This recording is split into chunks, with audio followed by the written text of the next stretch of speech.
Ito na yung clinic natin ngayon, no? Kinumbert ko sa gym. Ito, yan. Yan ang binili nating power sa gym. Ang tawag nila is home gym. Ito yung power stream para sa tiyan, no? Pampalit ng tiyan.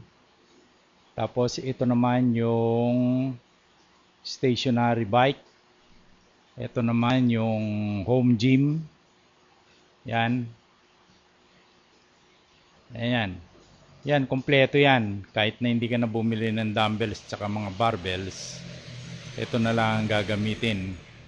Merong upper and lower body exercise yan. Tsaka sa paa. Ayan yan. Yan. Tapos ito naman yung uh, treadmill. Yung treadmill, ayan. Powered yung treadmill.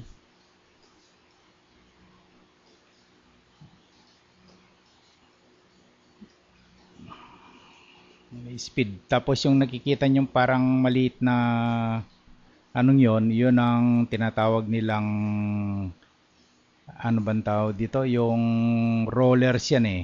Na pwede nagpapaikot. Paikot ka ganon. Pang-exercise din sa tiyan. Ito naman yung hubs roller.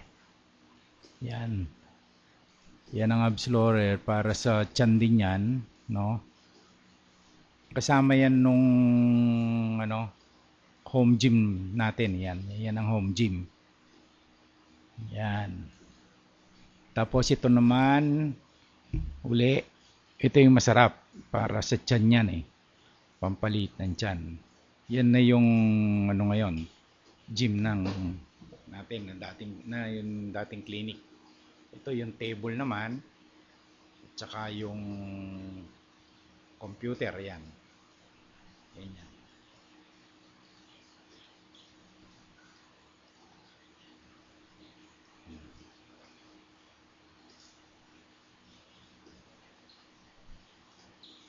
Okay?